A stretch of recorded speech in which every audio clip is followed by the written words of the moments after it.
to the river's mouth to give thanks to the rain speaker for what she did for our family. What did she do? Okay, this is amazing. Get ready for this. Last month, my mum fell into the river and was carried away by a freak current. My dad jumped in to save her, but bashed his head on a rock and disappeared under the water. For weeks, there was no trace of them until 3 days ago, that is, when a miracle happened and she returned my parents to me. Oh, are these your parents? They survived? Oh, absolutely not. They washed up on the bank as my grandmother was praying to the condensate. What?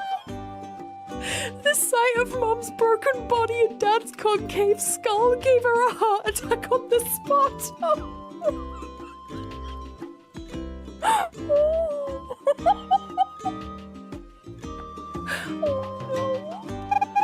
That's dreadful. Yeah, but you're missing the point. The cruel whims of fate took my parents away, but the merciful hand of the goddess gave me closure. Yeah, I'm not going to say anything. I'm not sure I know what to say. When I'm not sure what to say, I just say thanks. That way, whatever she's done that I don't know about is covered. Anyway, the funeral's next Tuesday. It's been delayed for a bit because Grandpa died of a broken heart this morning.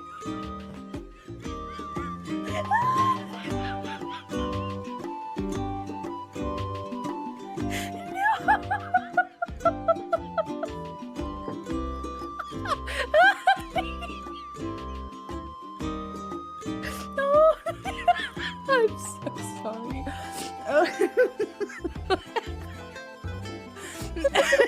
Thanks the goddess for giving him 80 joyful years.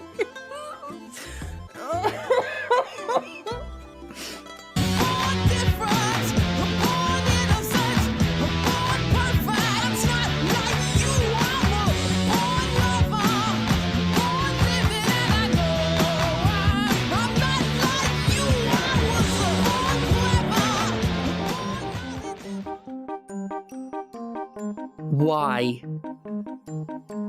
Why though? Nintendo, why are you like this?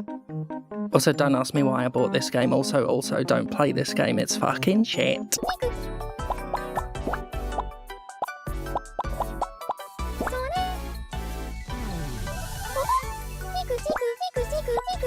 Hello, Craig. Get Bandai Namco on the phone and tell them I said it's okay for them to make good Tamagotchi games.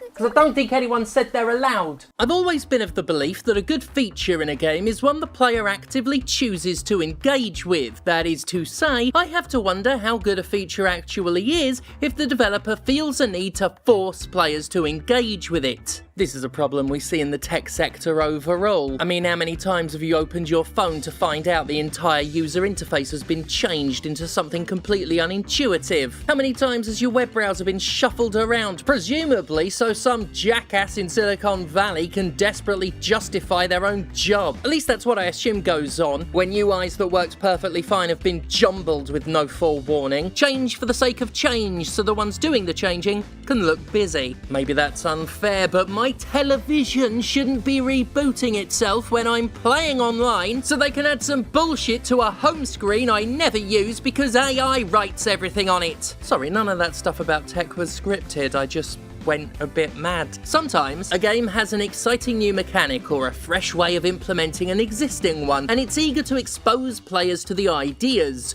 When done poorly, this can feel like railroading, mostly because it is, especially if the new ideas replace older ones that work just as well if not better, or otherwise lessen the experience or straight up pester the player into taking notice of them. If it gets in the way of a player's fun, or makes something less usable than it was, chances are people are going to feel railroaded if you make them engage with it. What counts as forced or not varies by the game and will of course be subjective. I think it's safe to say that Doom doesn't force you to use violence to kill demons, since that's just the literal game. Although even then, there was that article asking why we can't just talk to them. And before anyone slags that off, I do think that would be a pretty fun game. Just having like a chat with our imp. Helping a cacodemon to get ready for a hot date. Oh, hang about. Doom dating sim. Doom everything. Oh, I gotta get on the phone to Ray. But when a feature runs counter to the expected gameplay, or is too obviously a tech demo, or does half the things Nintendo's done over the years, that's when I ask, why do you feel the need to push this idea so forcefully if it's supposed to be so damn good? This is a subject I've wanted to tackle for a while, and as I sit here shaking my head while thinking about the utter bullshit nonsense that is Nintendo's virtual game card system, I feel now's an apt time. God damn, are the virtual game cards a clumsy and awful roundabout bit of garbage, the perfect example of the kind of thing I'd call a Nintendo move, but we'll get to that. I think about other Nintendo moves first and foremost when I consider this subject, literally moves, since it involves motion control. Nintendo and railroading go hand in hand, and enforced motion controls have been a thing as far back as the Wii. Not that all motion controls are bad, but when you've got a perfectly functional jump button, and if you've disabled that to push some imprecise waggling interface, then you can F off. The company's always held the attitude of have fun the way we tell you or get fucked. And it's an attitude exemplified in perfect absurdity by Pokemon Let's Go. I liked Pokemon Let's Go Eevee and Pokemon Let's Go Pikachu, a unique reinterpretation of Pokemon Red and Blue. Its main method of differentiating itself was a capture mechanic in which you directly threw Pokeballs at your prey. A quirky feature was the option to use gyroscopic controls to simulate tossing the ball, except I'm lying by calling it an option, it was mandatory. Now what truly made the enforced motion controls ridiculous was the fact that there was a proper stick and button based control scheme. It was just arbitrarily restricted to handheld mode. If you docked your Switch to play on the TV, capture controls would be set to motion and you had to lump it. Of course, this kind of thing takes a big steaming dump on the concept of accessibility. I don't feel I need to point out that repeatedly simulating throwing a ball is not something everybody is going to be comfortably able to do. Some may not be able to at all, but Nintendo didn't give a shit. It's not like motion controls were integral to the experience, otherwise handheld mode wouldn't even be possible, not in a practical sense. They had a controller-based scheme. That's the thing, one that worked fine, if not better than motion controls, and they blocked it for no other reason than, let's be honest, arrogance. An arrogant declaration of we know better, dressed up as something else, and boy was it something else. The reason given for arbitrarily lopping off a more accessible control scheme for literally no justifiable reason was justified in such a willfully ignorant, intellectually useless way, it still makes me sneer after all these years. The primary reason is really just to provide a new experience, said Game Freak director Junichi Masuda. Yeah, does he know the difference between provision and enforcement? There are a lot of people out there, I think, that really do want to throw a Pokeball and roleplay that. And as well as a lot of people out there who maybe haven't played the main series of Pokemon, but would find that really appealing. By making that the only way to do it, I just wanted people to try this new experience. That's the way we do it! Fucking stupid. So it's got this awesome new mechanic that people want to play, but he nonetheless felt the need to ram it down everyone's throats? It doesn't add up. If people wanted to do it, you wouldn't enforce it in such a way that it literally excludes everyone who can't do it. Unless you got a meatball for a head. When you peel away the cutesy excuses, what his reason boils down to is just a confirmation of what I said earlier. It's the belief that this new experience wasn't actually good enough for players to choose. Masuda wanted people to try it and clearly didn't believe they would if they had an option not to, so he imposed it upon them. We can't have an accessibility-friendly option because otherwise people would use it. That's basically the message. The game industry does this all the time, giving hardly an ounce of a shit about player convenience or accessibility when there's some new interface a company wants to smugly push on everyone. And every time I think that if it was so fucking good, said company wouldn't be so scared we'd ignore it if we could. Every now and then I like to fire up the old PS Vita because I love that little slugger that did its little best. Much as I like it, I'm in awe every time I try it at how many games were made actively worse on purpose just to make us engage with a touchscreen. Having to take your hands off the available buttons to swipe in the middle of the screen for melee attacks in a game like Killzone Mercenary is such a ludicrous hassle when a button press would have worked quicker and easier. It's amazing how willing games have always been to ruin themselves by bucking convention without asking if the convention is conventional for a bloody good reason. I've maintained for over 10 years now that the best use of a touchscreen was Unit 13, where there was a grenade icon in the bottom right-hand side of the screen, right where your thumb was. You pressed it. You threw a grenade.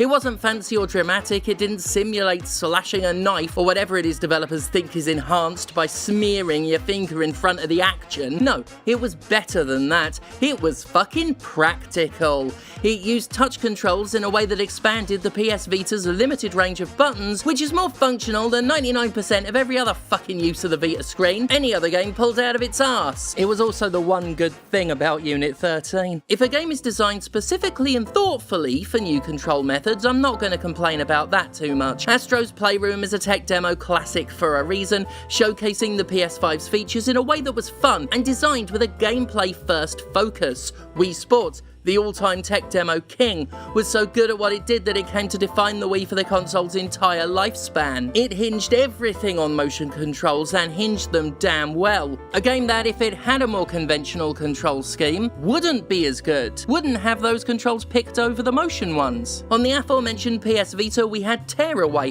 which came up with a dozen clever and charming ways to show off the PS Vita's various functions. Now, you can argue there are accessibility restrictions with these games as well, and you'd be right, but at least they were experiences built solely around their control schemes that worked specifically because of them. They didn't take an existing idea and make it worse to demo tech that's been demoed better elsewhere, like the PS Vita's touchscreen was used for 99% of the time. Sometimes new features are actually good, but still get foisted onto the player in a way that exposes the developer's lack of faith in it. One recent example is Bravely Default Flying Fairy, a remake of the classic 3DS RPG that offers some brand new minigames. These minigames are there to show off the Switch 2's new mouse controls, and they're actually pretty fun. At least they do a fuck-sight better job of demonstrating Nintendo's tech than Nintendo did, but we're not here to slag off Nintendo Switch 2 Welcome Tour again. God, Nintendo Switch 2 Welcome Tour was shit. There's nothing inherently wrong with Flying Fairy's minigames, one being a fairly okay rhythm game and the other a genuinely quite fun flight sim, we'll call it, full of pulleys and levers and stuff. The problem is that Square Enix is apparently so scared nobody would engage with these minigames, they decided to take things that were freely accessible in the original version of the game and lock them behind the new shit. Specifically, they gatekept literal game options, one that doubles the rate of random encounters and one that turns them off. If you've played Bravely Default for long enough, you'll know both these options are practically essential for having a smoother experience that's less prone to utter fucking aggravation.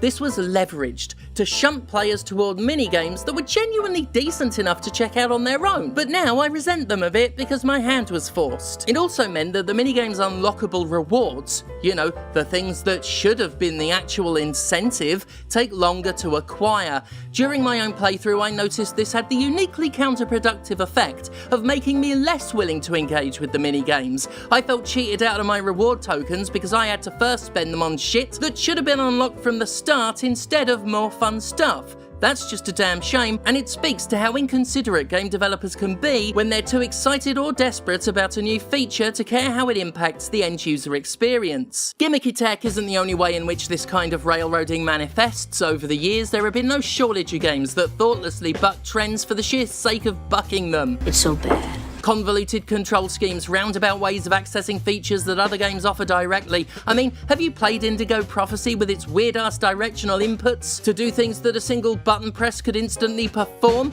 All in the name of immersion, which is ironic because mentally taking yourself out of the game to wrestle with a weird control scheme is about as immersive as solid concrete. Still, at least I can see what games with contrivances are going for, even if they screw it up. I have no fucking clue who or what Nintendo thought it was helping with the Switch's virtual game card system. A system that's not only native to the Switch 2, but was patched into the Switch, fully replacing the older, more fucking sensible way of accessing games. If you don't know what this system is, Let me explain.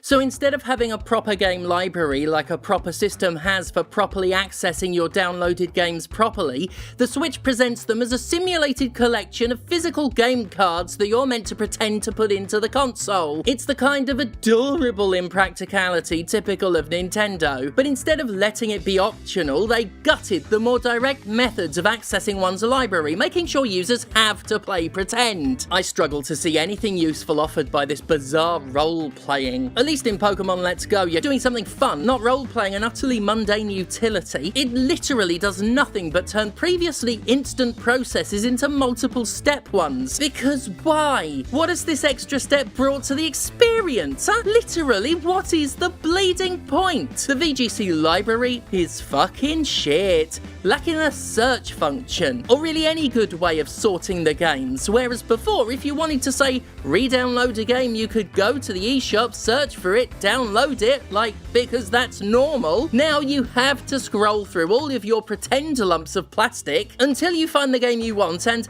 load it into the system, thereby triggering a download. Oh, but it gets a lot dumber. For whatever reason, the VGC library can count a game as loaded, even if it isn't actually downloaded. And since there isn't a download option to be found anywhere on the system, anywhere on the console, since you can no longer re-download games the old-fashioned way, it appears for all intents and purposes that your game is trapped in limbo. The VGC saying you have it, but gatekeeping you from fully, having it. I was utterly perplexed by this stupid scenario until I figured out the mind-numbingly unintuitive way you get around it. You have to pretend to take the pretend card out of the pretend slot and then pretend to put it back in again.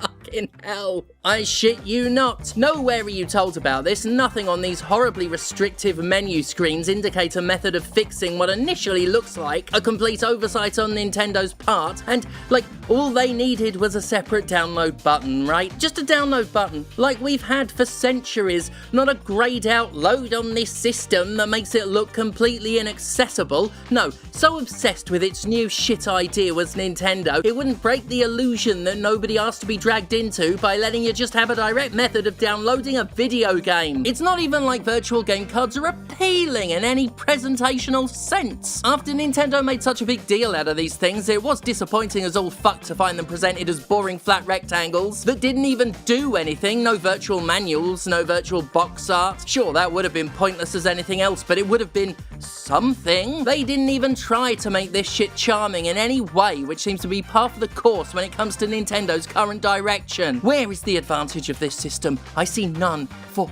anyone. One of the biggest advantages digital has over physical is that it's instant, it's convenient, it's fucking digital. What Nintendo's done is offer the disadvantages of digital downloads, i.e. the lack of true ownership, and combine it with the disadvantages of physical purchases. It's lose-lose on all fronts, and it's something you're forced to deal with if you want to play Switch games digitally, or indeed many Switch 2 games physically, because the word physically is in quotes. There's that whole physical purchase scam where you're actually buying empty cards that unlock downloads but need to be physically inserted to play anything. An abysmal waste of fucking plastic, and seemingly the reason VGCs are even a thing, just a pathetic attempt to support a disgusting sham of a business model. And of course they're enforcing it, shutting down any of the more convenient actions that would bypass it, because they didn't try to make it something people would want to use, would choose to use, would consider better than just a simple fucking download button in any way. Every now and then we get a Bravely Default situation where the enforcement of a feature is an unfortunate aspect of a good idea.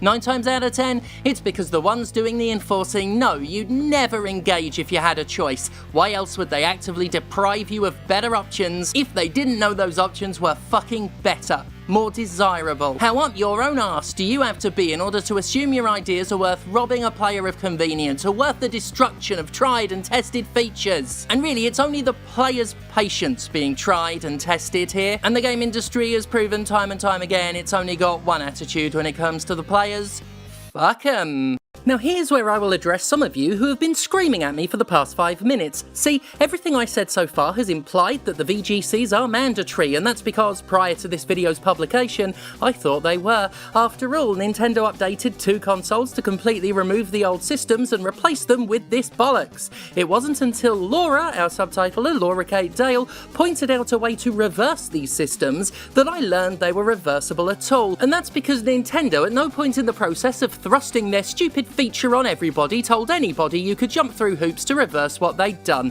So yeah, jump to your homepage, user settings, online license settings, and set them on. That does it. As if to prove Nintendo has truly been taken over by the modern day tech industry AAA exec attitude, they've embraced one of the nastiest, shittiest tactics, the opt-out clause. That's when things you really should be asked to opt into are done anyway, and then you have to jump through hoops to get out of them. It's a practice that's been used to push AI by granting companies pre-permission to steal all your work for slot training, and it's gross. So yeah, this bit is both an addendum and an example of how railroading isn't always something irreversible, but the reversals are hidden and shouldn't even be needed. So yeah, Nintendo is an arsehead. I'm actually angrier about this than if it was completely forced.